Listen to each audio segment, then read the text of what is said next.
Muito bom dia, pessoal. Muito obrigado pela sua audiência. Você que todos os domingos acorda cedinho para assistir o nosso Domingão do Carlão aqui pelas lentes do Canal do Boi. Muito obrigado pela sua audiência. Aqui do meu lado hoje, eu tenho certeza que vai valer cada minuto desses 30 minutos que a gente vai estar aqui com vocês. Do meu lado, Eduardo Lunardelli Novaes. Eu costumo chamar de Dudu, né? Eu já conheço o Dudu pelo menos há uns 25 anos, mas ele era criança ainda e a gente já falava. Ô Dudu, obrigado pela sua presença aqui. Obrigado você, Carlão. Sempre uma satisfação falar contigo. Bom te ver e parabenizar você aí pelo teu sucesso, que é merecido. Muito obrigado. É o seguinte, o Dudu, o Eduardo Lunardelli Novaes, ele é de uma família dos dois lados, na veia paterna, na veia materna, ligados ao campo, e mais recentemente também se enveredou aí pelos caminhos da política, foi candidato a deputado federal e participou do governo, foi secretário no Ministério do Meio Ambiente, foi secretário executivo adjunto lá, fez um trabalho extraordinário junto com o Ricardo Salles, e hoje ele está aqui de peito aberto para a gente conversar um pouquinho dessas questões nacionais tão importantes ligadas ao Ministério do Meio Ambiente. E eu quero já aproveitando também para dizer e lembrar que nós vamos cobrir a COP27, o Fala Carlão vai estar em Sharm el-Sheikh, no Egito, lá de 8 a 18 de novembro, para trazer os temas relativos à sustentabilidade, ao meio ambiente, que são tão caros ao Brasil, o Brasil que é exemplo disso para o mundo. Mas é o seguinte, eu vou dar uma folguinha nesse tema, nós vamos tratar de todos esses temas, mas antes eu queria que você falasse um pouquinho dessa sua relação com o campo, né? Explicasse um pouquinho quem é o Dudu, quem é o Eduardo Lunardelli Novaes. Seus sobrenomes aí, eu acho que falam muito da sua ligação com o campo. Carlão, em primeiro lugar, a gente tem um grande orgulho de participar do setor rural. Como você bem disse, a gente vem na linha baixa, né, na parte italiana, Lunardelli. O Geremia Lunardelli, que é meu bisavô, um imigrante italiano que veio com uma mão atrás, outra na frente para o Brasil, no final do século XIX. Veio como colono e começou a trabalhar com café. E, enfim, teve muito sucesso na vida, trabalhava muito com colonização também, abriu muita fazenda. E é uma pessoa que a gente tem muito orgulho de ouvir as histórias deles, porque por mais que ele fosse um cara de muito sucesso, o que a gente mais escuta dos mais antigos é o comportamento honrado, de cumprir tudo que combina, do fio do bigode, enfim, que deu pra gente uma educação aí para as gerações que vieram na sequência. Então, é uma pessoa que teve uma importância muito grande, principalmente no café e na colonização, né, na ocupação do interior do Brasil e tudo mais. E na linha paterna, o meu pai, o Cadu Novaes, do Nelore 100, que é um apaixonado por melhoramento genético, por gado Nelore. Começou já com 18 anos, saiu de São Paulo, foi para o interior atrás de criar gado e sempre muito focado no trabalho de melhoramento genético, contribui com a pecuária nacional, aí, produzindo semente melhoradora, né? Eu acho até interessante como o mundo dá voltas, né? Eu, quando fui fazer faculdade, eu entrei logo, acho que com 18 anos de idade, eu fui fazer GV, fazer administração de empresas. E eu lembro que naquela época eu era o único cara que trabalhava, ou não trabalhava, mas enfim, estava envolvido com o que eles chamavam na época de setor primário.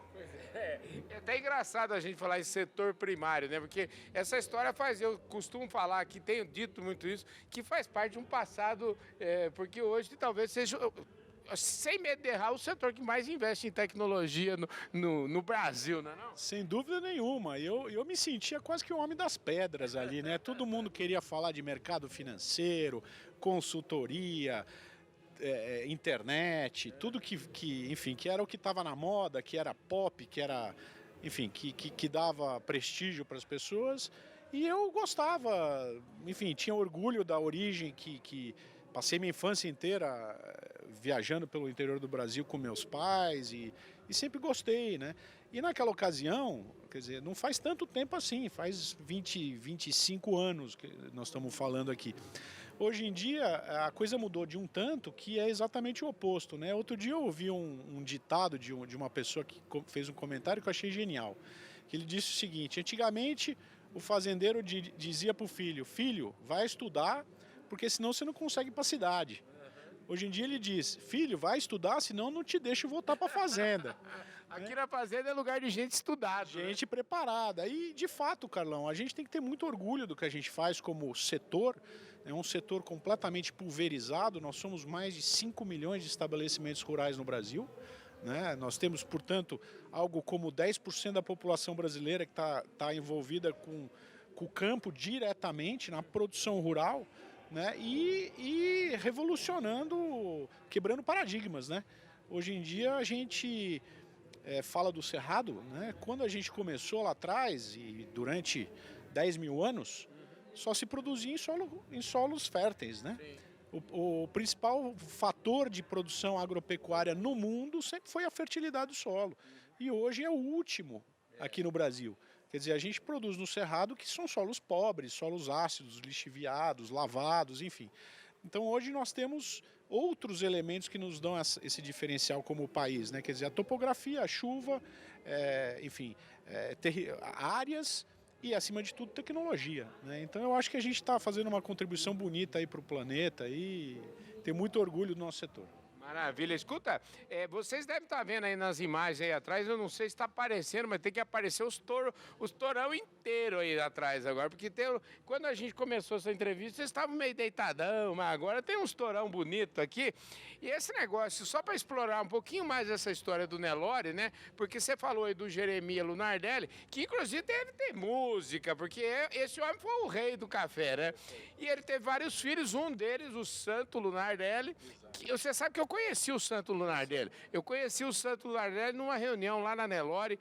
E eu vi ele uma vez na minha vida, mas aprendi a admirar ele por uma vez, porque assim, ele era um cara de uma solidez de opinião importantíssima. Sim. Né? O Jeremias tinha 9 filhos.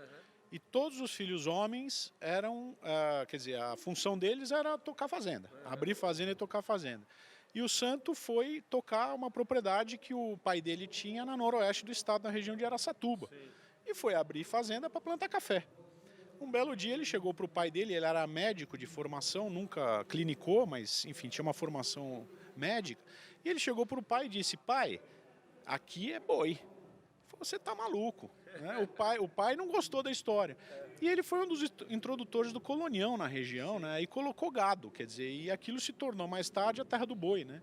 Então era um pioneiro, um cara, um cientista, gostava de inovação. Gostava do pele rosa, né? Assim desenvolveu uma raça que se chamava pele rosa, que era um Nelore de couro branco, né? Que não era despigmentado, era de pigmentação, com pouca pigmentação.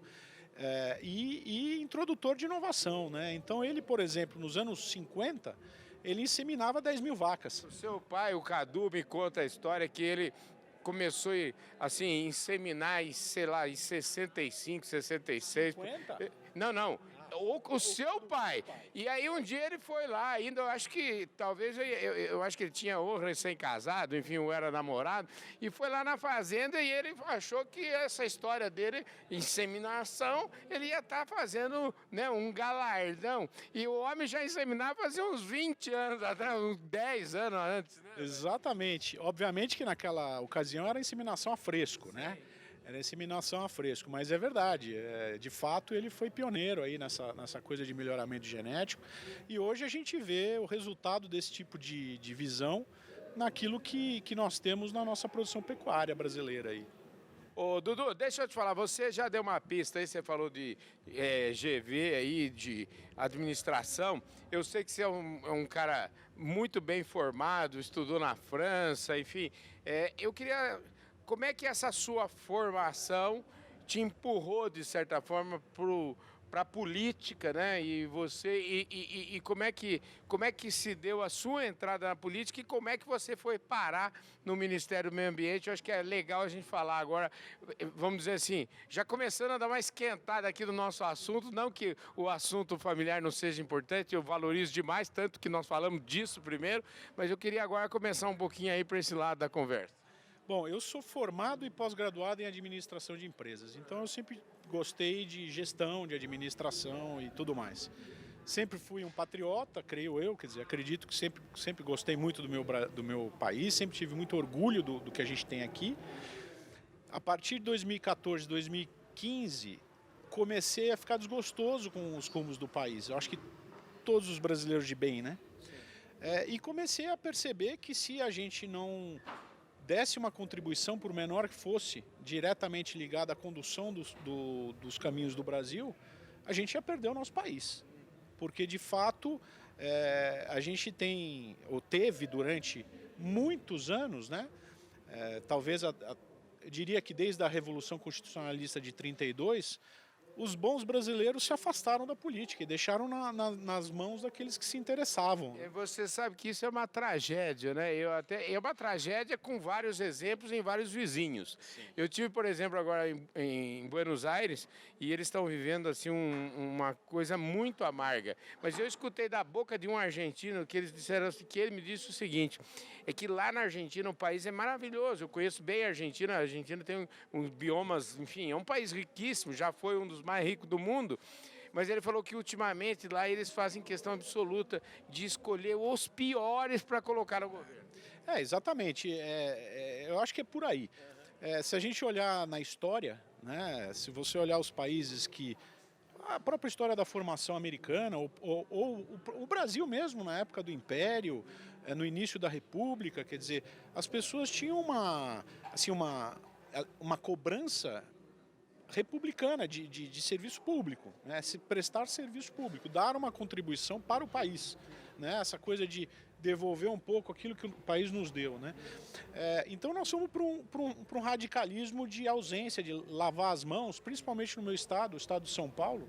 Quer dizer, você não vê as elites pensantes, as elites empresariais, ou não via, né, até 2014, 2015, se envolvendo, se preocupando, doando um pouco do seu tempo e eventualmente se envolvendo com questões que às vezes as pessoas têm medo, mas é necessário, né? O Brasil é de todos nós, não é somente dos políticos que estão lá, que estavam lá, na verdade, preocupados exclusivamente com seus privilégios, né? Então foi por isso, foi por desespero mesmo, Carlão, que eu comecei a me envolver com isso, primeiro de uma forma local. Depois, na sequência, eu acho que na eleição de 2018, a gente viu, de fato, assim, uma explosão de pessoas de fora da política querendo dar sua contribuição.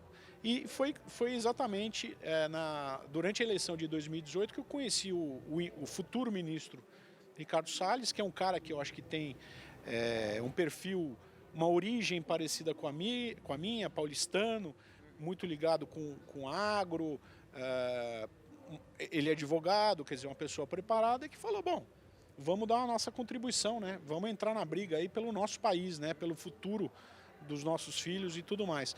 E naquela ocasião nos conhecemos, nos identificamos muito e finalmente, então, em 2019 ele se tornou ministro e quando nós tivemos aquela famosa crise das queimadas, que foi uma crise completamente fabricada, posso falar mais sobre isso depois se quiserem, eu não sei se as pessoas se lembram, ele teve até um problema de saúde, ele ficou com estresse e quando estava em casa, ele ficou 2 ou 3 dias em casa, ele me ligou e me convidou para ir ajudá-lo e eu me senti na obrigação de fazer isso, porque eu sinto que ele era um cara corajoso, um cara com visão correta, um cara que estava lá para revolucionar a gestão ambiental e foi o que ele fez, especialmente naquilo que nunca foi feito antes, que é saneamento, tratamento, enfrentar os problemas reais de meio ambiente que a gente tem no Brasil e me senti na obrigação de ir lá, não só contribuir, como ajudá-lo a conseguir fazer o trabalho que ele estava fazendo com o presidente Bolsonaro.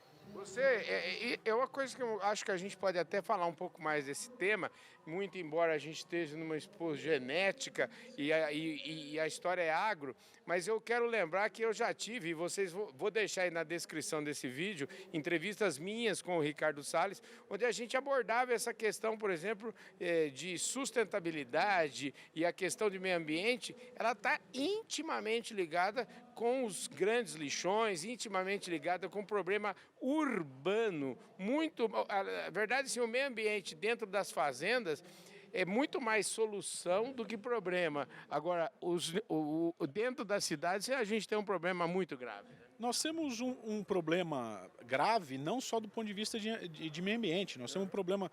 Bom, de meio ambiente a gente está contaminando a água, nós estamos perdendo energia, nós estamos descartando alguns produtos que estão ali no lixo, que têm valor econômico, mas nós estamos também trazendo um problema de saúde pública. Eu acho que esse talvez seja o grande, o maior deles. Né? Saúde pública e dignidade humana. Né? As pessoas, milhões e milhões de brasileiros acordam de manhã e quando saem de casa tem que pisar no esgoto, literalmente. Né? Então, quer dizer, o Ricardo Salles foi o primeiro cara, até antes, quando ele era secretário de Meio Ambiente, em São Paulo.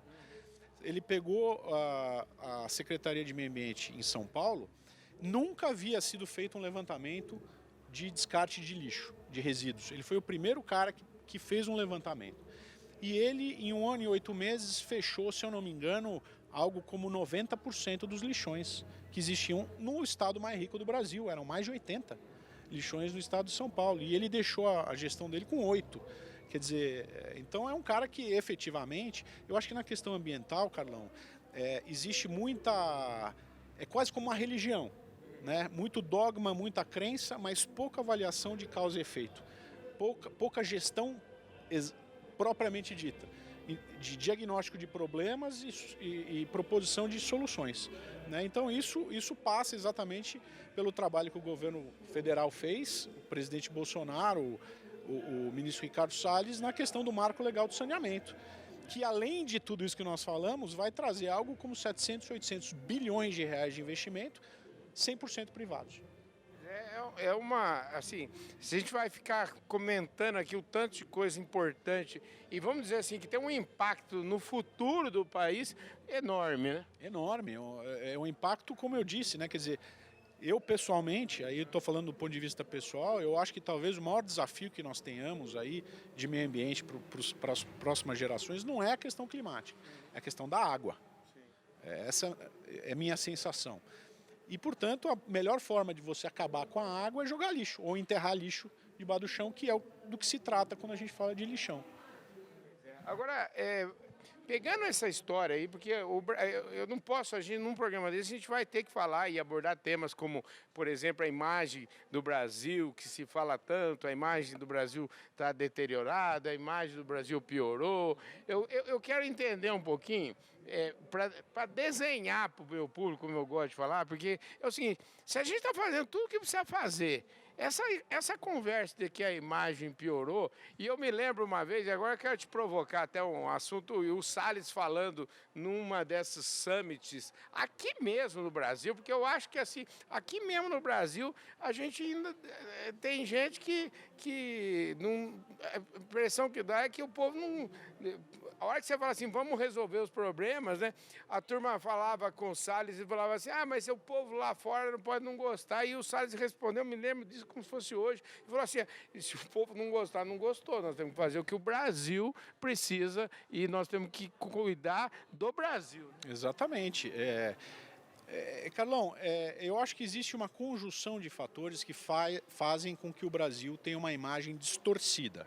Eu não gosto de dizer que o Brasil tem uma imagem ruim, eu gosto de dizer que o Brasil tem uma imagem distorcida. Em 2019, fizemos uma viagem para os Estados Unidos e para a Europa e fomos conversar, o ministro Salles na ocasião foi conversar com os principais veículos de comunicação dos dois países, tanto de mídia impressa como de mídia de televisão. E a pergunta foi feita para todos eles, da onde vêm as informações que vocês publicam? E a resposta foi, nós não temos correspondentes no Brasil, nós pegamos aquilo que a mídia brasileira publica.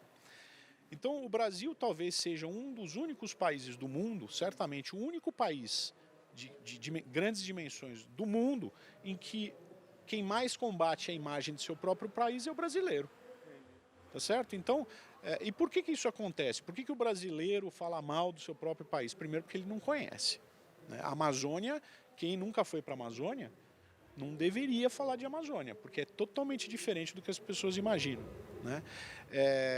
E depois nós temos um péssimo hábito no Brasil de atacar o seu próprio país com objetivos políticos.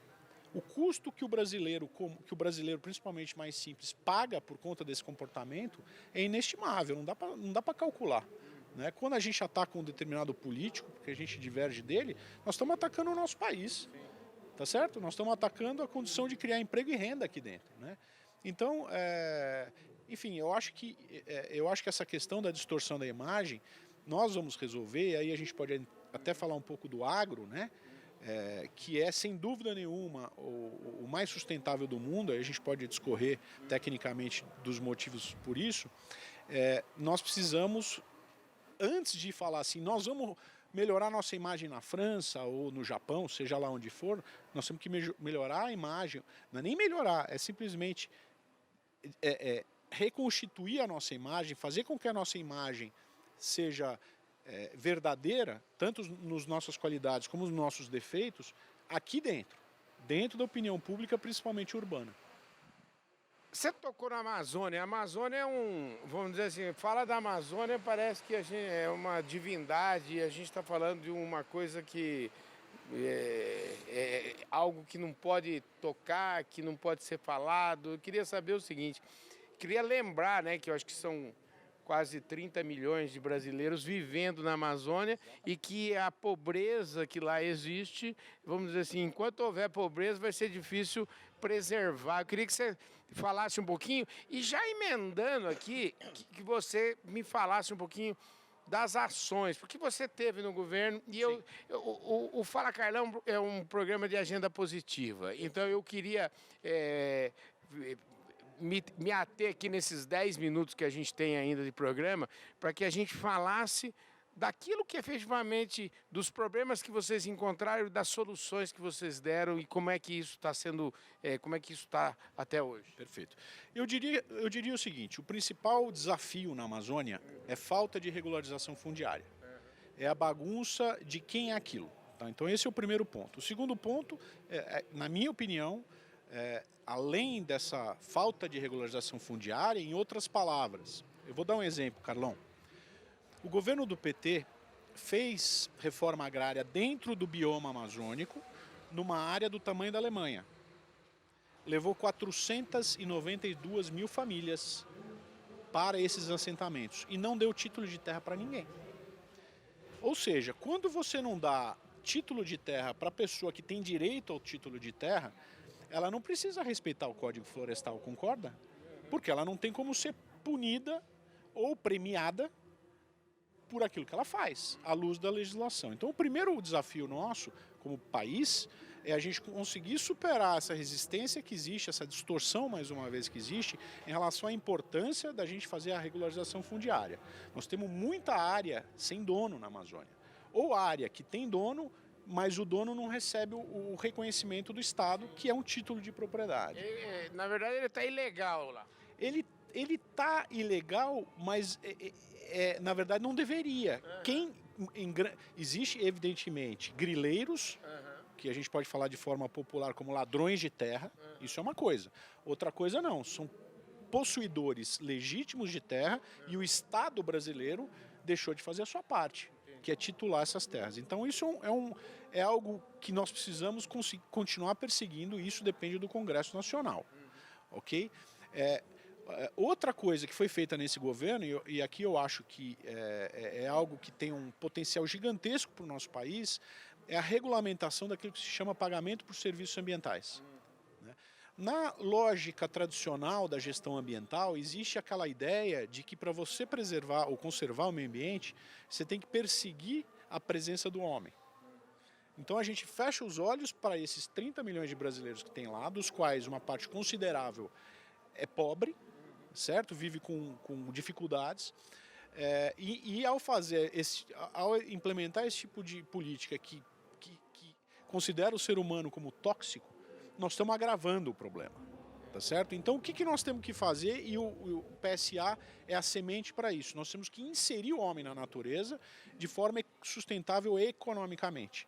Então, se o mundo hoje está preocupado com o combate às mudanças climáticas, nós temos que monetizar os nossos ativos ambientais, porque nós estamos prestando serviços ambientais para o mundo de graça. Hoje eu li um número que foi publicado, eu não sei exatamente quem que fez o levantamento, existe hoje 3 trilhões de reais de ativos patrimoniais privados alocados a reservas legais e APPs. Tá certo? Então, o privado brasileiro está fazendo um investimento trilionário, literalmente, em propiciar serviços ambientais, inclusive de mudanças climáticas, para o mundo. Isso tem que ser monetizado. O Evaristo de Miranda fala o seguinte, que ele diz assim que os produtores rurais, só os produtores rurais, preservam 48, quase 50% na média aí, do seu patrimônio, né? Do seu patrimônio, sem receber um tostão de ninguém. E até ele faz assim, ele faz a seguinte pergunta: qual outra categoria profissional faz isso, né? Jornalista não faz, professor não faz, médico não faz, ninguém faz, né? Pois é, quando a gente fala de sustentabilidade, a gente tem que pensar na sustentabilidade econômica. Sim. Tá certo?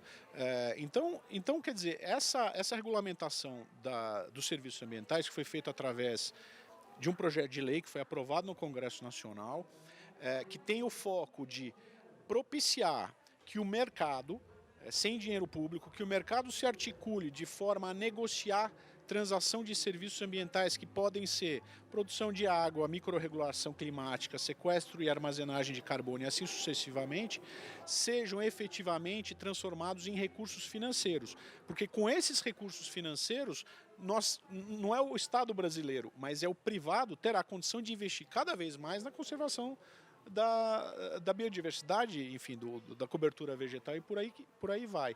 Agora, o foco tem que ser exportação desses serviços.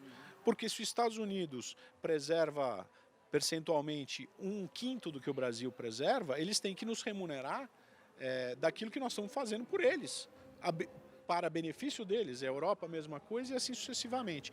Então eu diria que na Amazônia são esses dois eixos principais: regularização fundiária, que é algo que foi muito politizado, infelizmente, durante esses 4 anos. Esperamos que a gente possa avançar nisso. E o segundo braço é mercado. Aí eu dou um recado para o mercado. Hoje já existem todos os instrumentos necessários, inclusive instrumentos financeiros como o CPR Verde, que é reconhecido pela CVM e pelo Banco Central. Legislação, a lei do PSA, o Código Florestal e um conjunto de outros instrumentos que propiciem que o mercado tenha liberdade para estruturar produtos de conservação e comercializá-los, especialmente com estrangeiros. Querido, vamos combinar o seguinte, tá demais esse bate-papo aqui, eu já vou assumir um compromisso, já que a gente vai falar de COP27, nós vamos estar no Egito lá em novembro, assim, eu quero ter um bate-papo sobre isso, pelo menos um domingão por mês, e eu quero que você assuma um compromisso de voltar aqui para a gente continuar daqui essa conversa. Compromisso firmado. Maravilha. Fechado. Show de bola. Gente do céu, que domingão. Domingão, vocês não perdem por esperar. Muito obrigado pela audiência. Foi ótimo. Eu estive aqui falando com o Eduardo Lunardelli Novaes, que foi secretário do Ministério do Meio Ambiente, um cara que contribuiu demais para o Brasil avançar nessas questões, mas ele vai voltar aqui. A gente vai da propaganda da próxima vez que a gente vai trazer o Eduardo para continuar essa conversa daqui. Eduardo, obrigado, viu, querido? Obrigado, Carlão. Forte abraço. É isso aí, gente. Um ótimo domingo para todos vocês. Muito obrigado pela sua audiência e a gente se vê aí durante a semana no programa Fala Carlão e domingo que vem tem mais Domingão do Carlão. Muito obrigado, um forte abraço. Valeu, gente.